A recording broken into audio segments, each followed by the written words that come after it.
Authors Unplugged. I'm so excited. This is going to be a good one. I can tell already.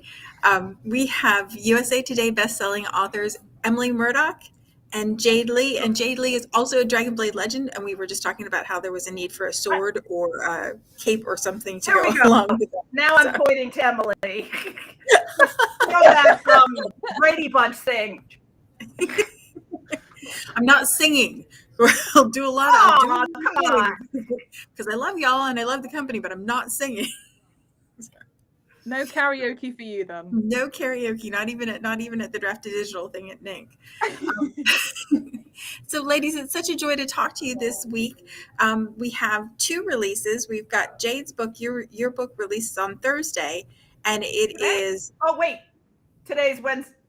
I don't know what day today. It's today. We're recording on Thursday. The chat will air on Friday. So today is actually release day. Yes. And it is Almost a Scot, which is book 3 in the Always a Scot series. And the cover for this one, dude has some serious smolder. I mean, right? There is some serious smolder going on. Can you tell us a little bit about why he's smoldering so? Well, I don't know if when I started reading Regency, there was always that highwayman with the heart of gold. But as I grew up, I actually kind of really loved the bodyguard idea. So this is a hero that dropped into Lord Lucifer, and he kind of like shows up now and then. And then at the end of Lady Scott, which is over my shoulder somewhere, he shows up and he's going to blackmail the heroine. But he's the bad boy with the heart of gold, and he ends up becoming more of a bodyguard to her. And it's just, I mean, my teenage heart was swooning as I'm typing away. And in fact, my editor, after it was done, she came back with, what were you thinking when you were writing this? This is some real female empowerment with this great hero. And I'm like, I was thinking that I was, 16 years old again and hormonal. Well, there is something really lovely about that idea of a man who's powerful in his own right, who lives to serve the woman in the situation. Yes. And bodyguards do that really well because they have to be competent in ways that the heroine isn't, but they're also there for her. So. Yeah. Awesome. And actually towards the end, and I'm not giving anything away, but there were moments where in a traditional romance, he would step up and defeat the bad guy and then lay it all at her feet. Instead, he goes, dude, I'm not Scottish. They're not going to accept any of this from me. So you got to figure it out. So he's there keeping her alive and protected, but she's got to figure it out. And helping her step under her power. Very cool. Very, very cool. Well, now my teenage heart's all swoony too. There we go. Awesome. And is that the last one in the Always a Scot series? No, there will be another one, but I had to take a mental health break for a little bit, and I'm back to writing on a regular basis. So there's could be more. We have a young woman who is perfectly set up. I already know it's her hero. I already know a lot of her story. I just have to, button share and write it. And I've been, pulling in some of my other projects, and it is very exciting to have people wanting books from me. Yeah. Yay! Give us a series, and we want all of the people. We want all of the things. And I can't help but just keep picking up. It's like you can't just have a hero or a heroine without any siblings. Mm-hmm. I mean, you can, but that's not nearly as fun. Or even best friends, they have best neighbors, friends. Enemies, cousins. Yes. Sign me up for everything in your world, Jade. Every single character has to have their own story, please. All right. I'm also thinking of doing a multi-generational one where mom, who has been did not have a good life, and then do a parallel love story. Oh, fun. Oh, that sounds like so much fun. So lots of good things coming. I love that. I'm excited. I need more hours in the day. Well, if I can figure out how to do that, I promise I will share, but I've not had any luck at all. None. I So- tried to like cut back on sleep. I've done that a lot, and that just it ends up not working at all. I can't. Like, I used to be able to do that like a couple decades ago, but now it's just not possible. You know, I crossed that 50 threshold and it's like, no. I used to pull an all-nighter, take a shower, and be good to go.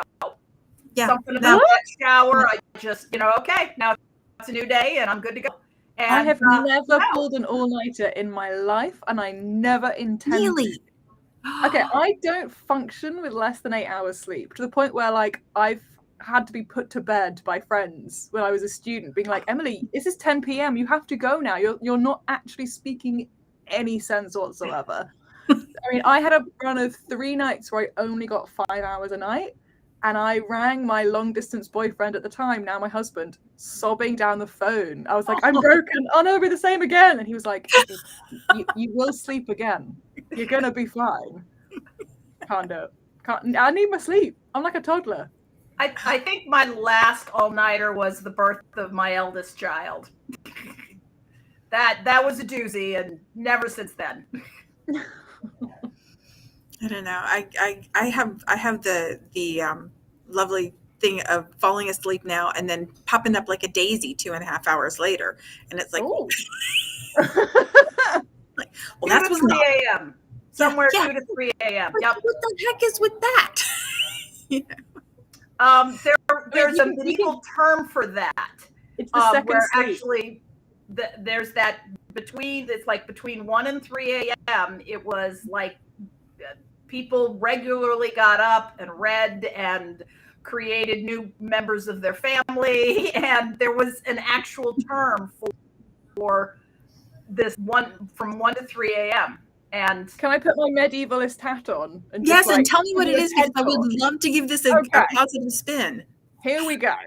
Biologically, we are designed to sleep in 3 or 4 hour increments. And so that's what we did for tens of thousands of years. We would wake up in the middle of the night, we'd do stuff for about an hour, and we'd go back to sleep again and have that second portion. Medievalists called it the second sleep, and that we have documentary evidence from this. So we're like, I woke up from my first sleep, I prepared some dough for the bread in the morning, and then I went and had my second sleep. The change happens, it's always the problem, industrialization. If you're being forced to work in a factory for 12 hours, you need to compress your sleep into the shortest amount of time possible. But also, things aren't open anymore at 1 a.m. Everything's closing because they have to be at the factories. So what you have from like the late 1700s to the mid 1800s is this compression of sleep where we're forcing ourselves against our biology to have 1 8-hour instead of 2, 3 to 4 hours. And that's why so many of us wake up between 1 and 3, sometimes really, really awake, because that's what we're designed to do. So if you have that, get up, make a cup of tea, read from a book, not a screen. Screens are not your friend at 2 a.m. But for like an hour, you're probably fine. And then just put yourself to bed with the same routine that you would when you first went to sleep, and you should be totally fine.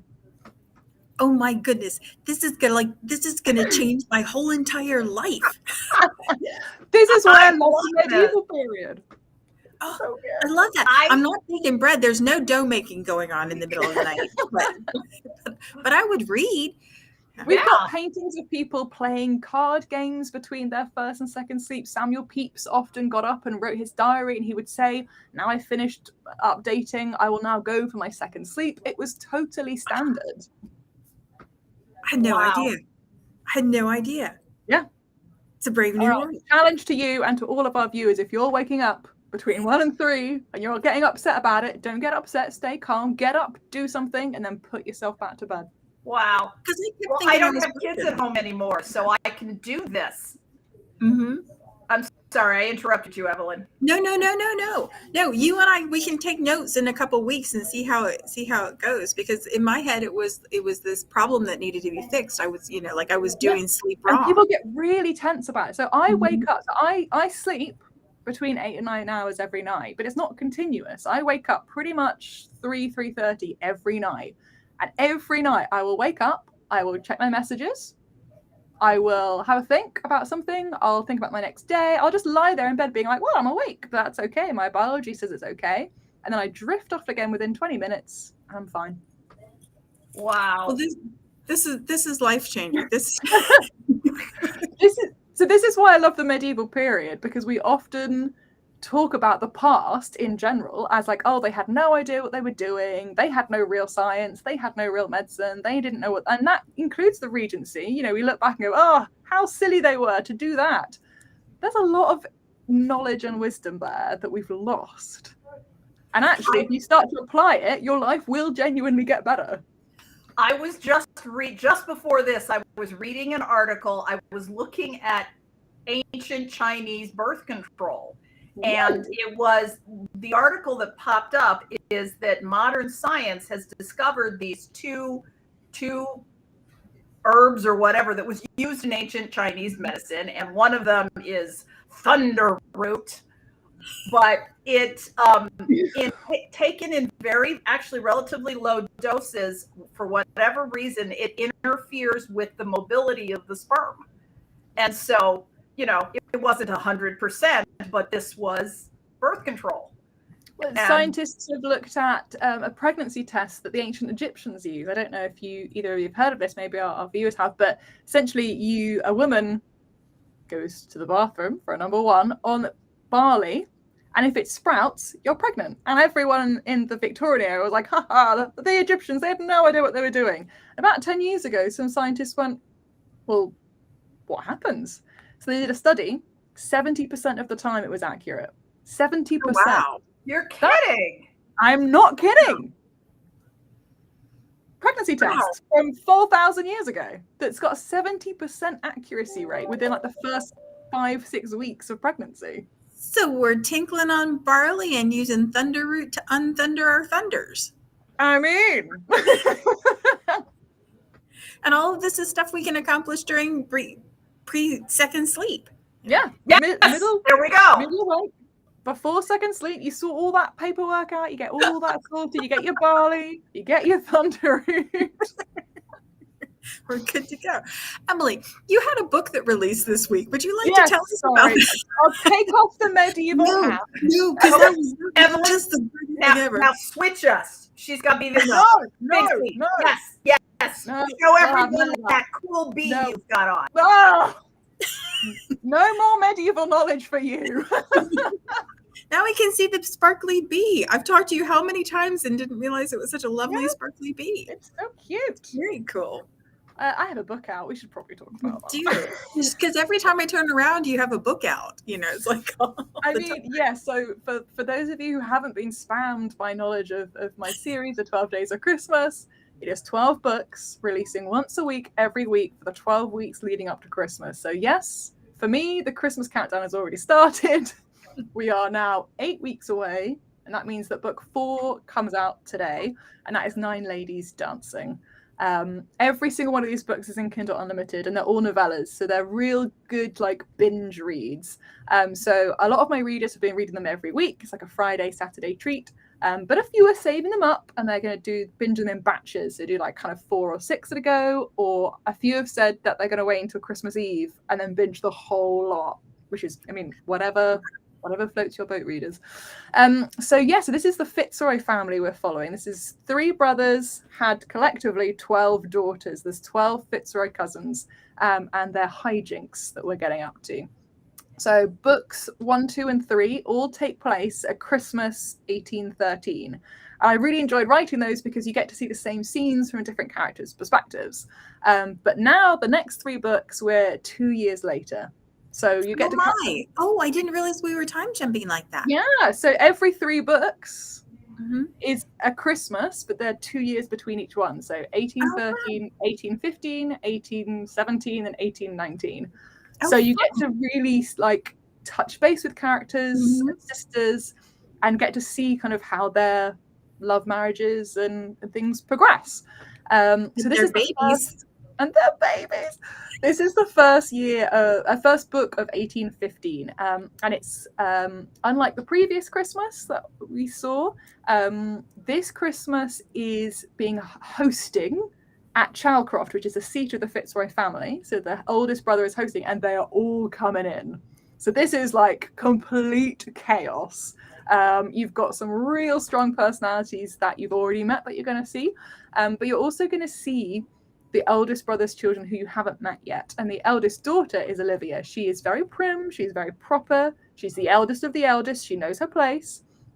And she has the biggest crush on one of her childhood friends who she hasn't seen in a very long time, Luke Kingsley. And guess who's also invited for Christmas this year, unexpectedly? Him, right? It's him. He's I really loved Olivia. I think we've all had that kind of teen crush, going back to teens, where you can't even speak in their presence. Your heart is thundering so hard, you're certain that they can hear it and that everyone is looking at you. And that is very much where Olivia still is. She's never been able to get over this crush. And this Christmas, she's absolutely determined to make it clear that she's completely over him. She is not interested in talking to him. And in fact, he's so much less than anything she cares about. He's not even a friend. That she's not even going to talk to him. And that doesn't go well. I was guessing that was probably the case. Yeah, and eventually it goes very well. Or it goes incredibly well. Five tea kettles well, Jade. It goes 5 tea kettles. This is the flame line. So it's hot. But I will say, for those again who are following on the series, so it's this book, 9 Ladies Dancing, and then the next 2 are all the same Christmas. And if you skip a book and so you go to 6 Geese A-Laying, that's told from another one of Olivia's sister's perspectives. So you will see the same scenes, the same arguments, the same mistakes and confusion, but from Maria's perspective, not Olivia's. So you'll see all these misunderstandings and miscommunications and people walking into one room and out of the other in 2 books' time. So make sure you set up when you're writing it to say, okay, this person is here and that person is there, and then it got a wee bit complicated. I'll be honest. Huge thanks to Violet Around, my incredible editor, who is keeping me on the straight and narrow, making sure that the same person doesn't walk into the same room twice. But you're such a plotter to begin with. Yeah. You're my 30,000 word outliner. Well, these are novellas, so these are 30,000 to 40,000 books. So their outlines were shorter. But I think, and I don't know whether my readers will necessarily know this, but I've had this series on the brain for over a year. I pitched this series to Violetta and to Catherine at Dragonblade in August of last year. And I said, look, I've always wanted to do this. I've always wanted to write 12 Cousins. Brilliant. Mm-hmm. It's so much fun. And I said, the trouble is that it's August now and I will not get this ready for you for Christmas this year, 2021. And I was like, can we start work on it now with the view that it'll come out in 2022? And Violetta and Catherine were so gracious and so supportive. But it means that I've been living with this family of completely wild women who will not be tamed for over a year, which for me is quite unusual because I do write so fast. So it's really exciting to see the books come out and to finally get some feedback because it's just been me and them and Violetta for such a long time. And you're releasing them one a week. So this is book 4. Books 5, 6, and 7 are also up for pre-order. They're for pre-order for 99 cents. They are in Kindle Unlimited. And then with every week that goes by, another one's added. So there's usually 3 or 4 up for pre-order at any one time. And lots of them on the slider because I kept telling Sean, look, Emily's on the slider again. I'm sorry, I don't know what to tell you. That's all over the place. Well, I did the Lords of the Masquerade, and the idea was that it would be one masquerade party and 3 different couples from the same event. But the very first one, our heroine, while she's at the masquerade, her husband is murdered. And, and wasn't expected that kind of consumed everybody in the masquerade. And so then I'm going to write the next book, and it's like, there was just no room in there for another, it's like, oh yes, my sister has been accused of murder. I'm going to go off into the corner and make out with my boyfriend. So I ended up having to, stop the chase. There's going to be kissing. It's an annual masquerade party. There we go. I found, I think this is the first series where I've done that, where I've had the same scene or the same conversation from different points of view.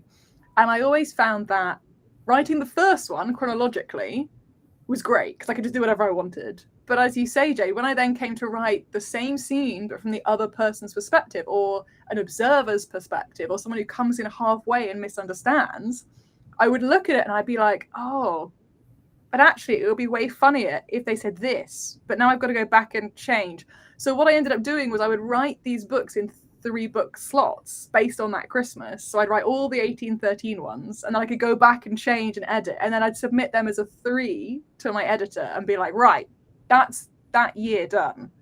Nice. Because otherwise I would have to go back to Violetta and be like, actually, I need him to be holding a different fruit. Otherwise this joke isn't going to work. And I can imagine that would get really tiring really quickly for Violetta. So yeah, I was like, that. Otherwise I would run into the exact same problem of, oh, I haven't left room for actually something else to occur today. I need another scene, and she's already too busy going off here. So I've got to bring her back. Now, are you going to actually have 9 ladies or dancing and milking? Yes, so every book features the title. So because there's 12 cousins, I was very quickly able to get 9 ladies dancing. And the 9 ladies dancing scene is a big misunderstanding, an offense given between the hero and the heroine, where someone doesn't get asked to dance. Uh-oh. But that's been a real challenge. I think 7 Swans of Swimming was quite hard, but actually quite fun. I made my hero like a budding ornithologist, and he's really nerdy and like studying birds, and everyone in his family is like, go hunting, like shoot something, and he's like, but that's so fascinating. And the other one that I found quite hard was 3 French hens, because I was like, I don't know what French hens are, but then I was like, they're courtesans, it'll just be like, you know, Cornish hens. I don't know. I'd done so many bird-related books by then. I thought my readers are not going to want another bird-centered book, because we've done 7 Swans of Swimming, 6 Geese a Laying. True. 5 God Rings, 4 Calling Birds, and then I was like, 3 French Hen, 2 Turtle. There's too many birds. We're going to have to think differently now. My mother was Chinese, and she never got into the turkeys. So she always made for us for Thanksgiving little Cornish hens. Mm-hmm. And so, so everyone had, and when we were kids, we had half of a Cornish hen.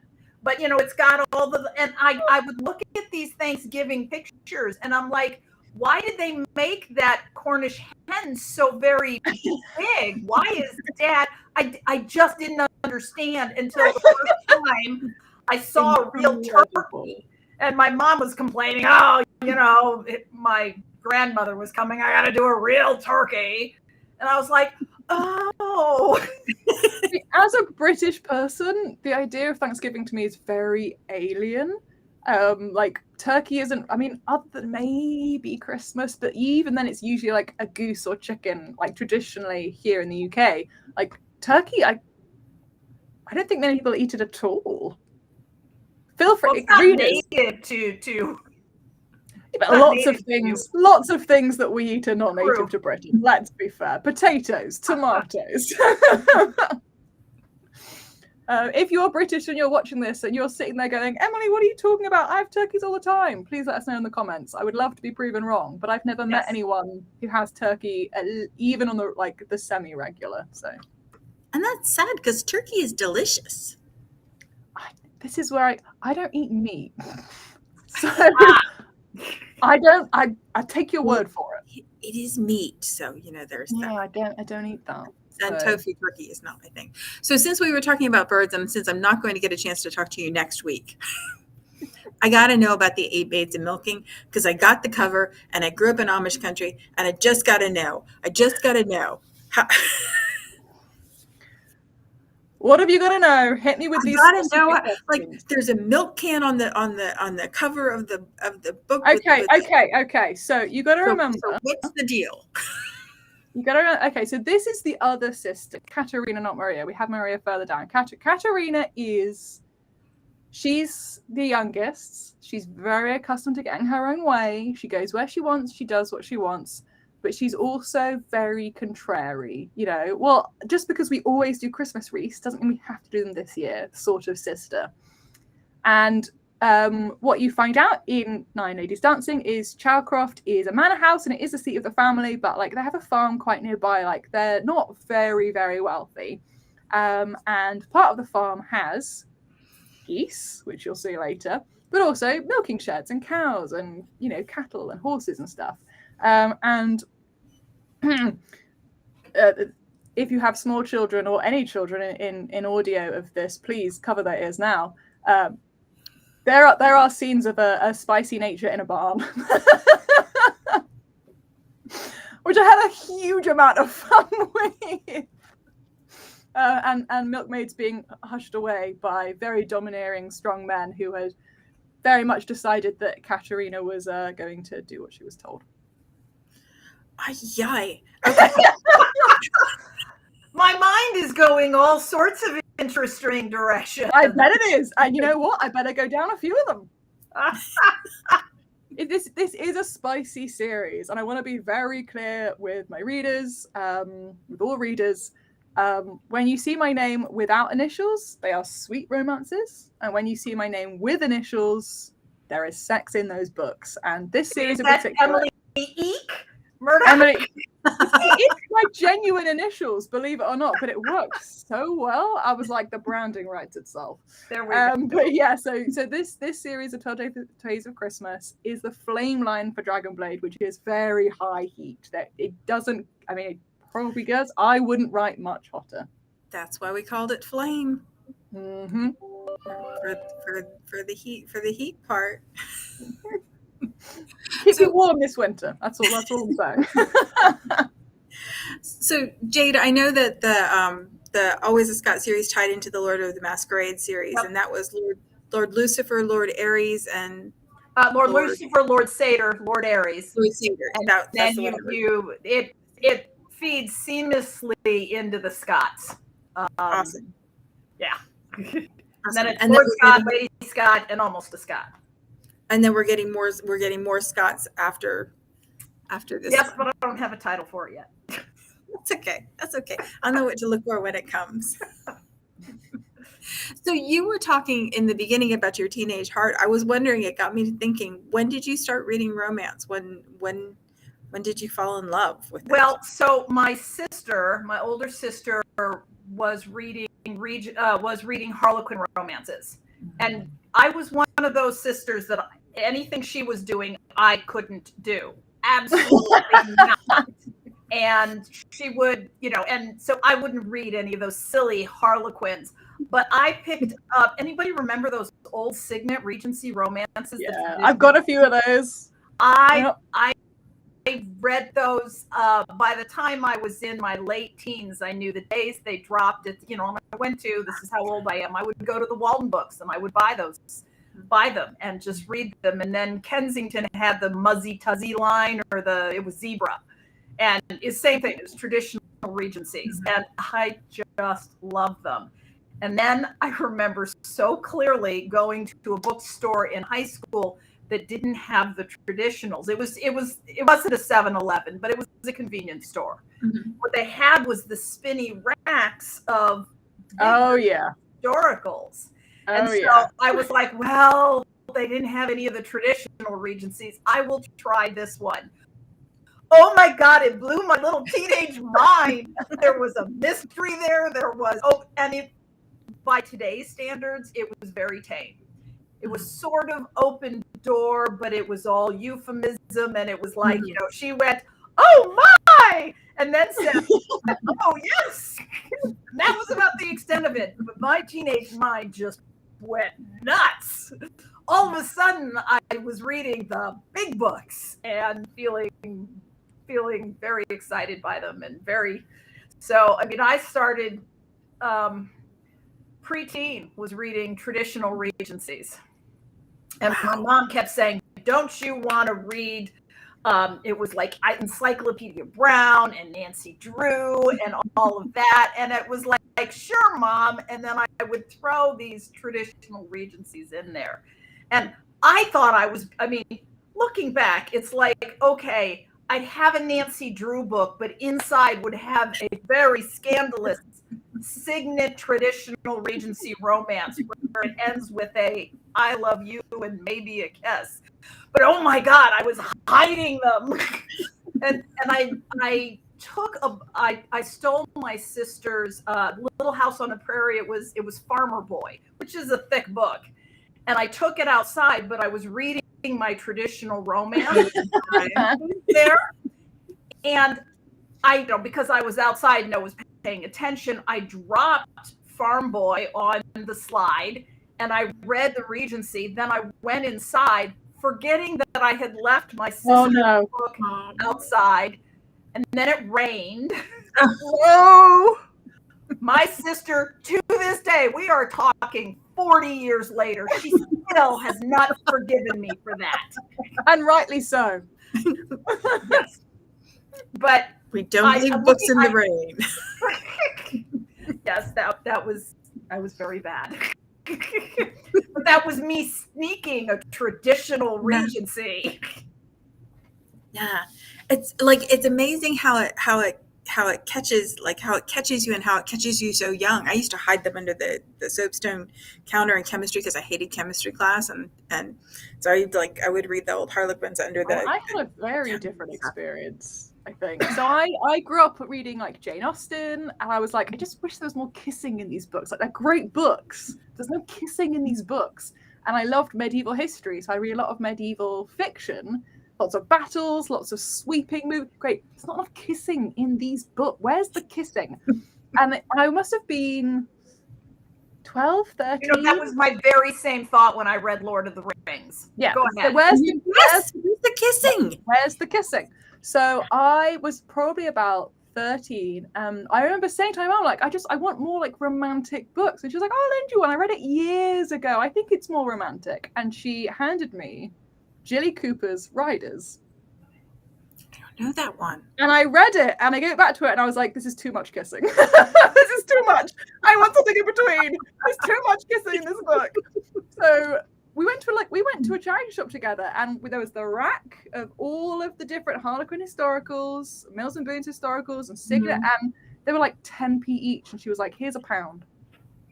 And I got 10. So like in my house, it was very much like, read whatever you want, like find, like really dig in and try to find, we had a mobile library come to our village every week, and you were able to get 12 books out at a time. Wow.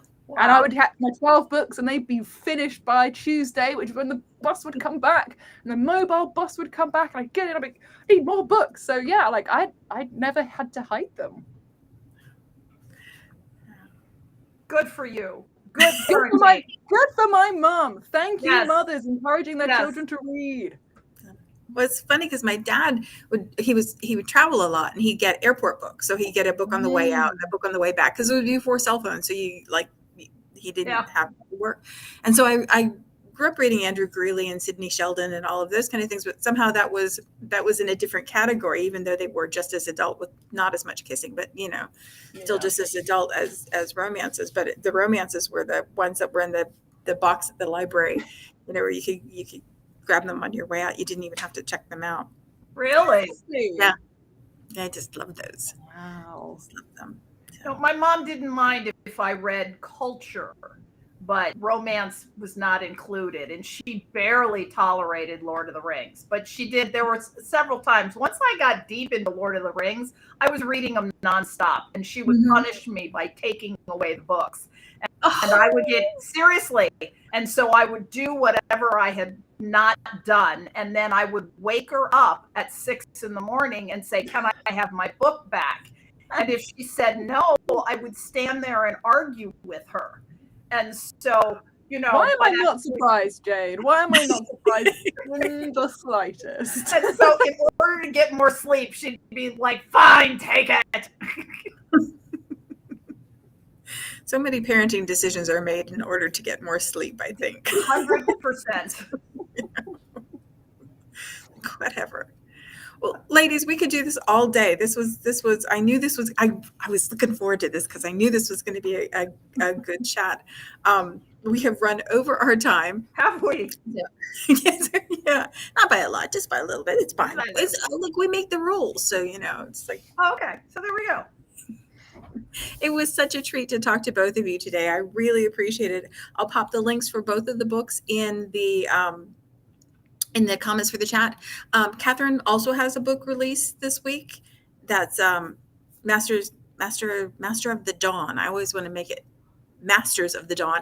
And Sean, when she did it in a comment, did Mater of the Dawn. She left the S off, so now in my head there's always like a little angry fire truck next to it.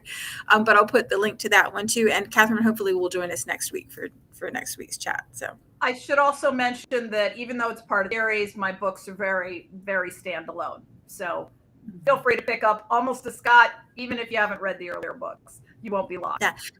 And Jade's books launch. I had all the words. I just didn't have all of them in the right order. I got it. Jade's book launch wide. So all of our books are in Kindle Unlimited. Jade's launch wide. So if you read on Apple Books or Barnes & Noble, you can grab your books there too. And then they'll transition into Kindle Unlimited later. But yeah, so definitely get it now or you'll lose it. Get it now. Get it now.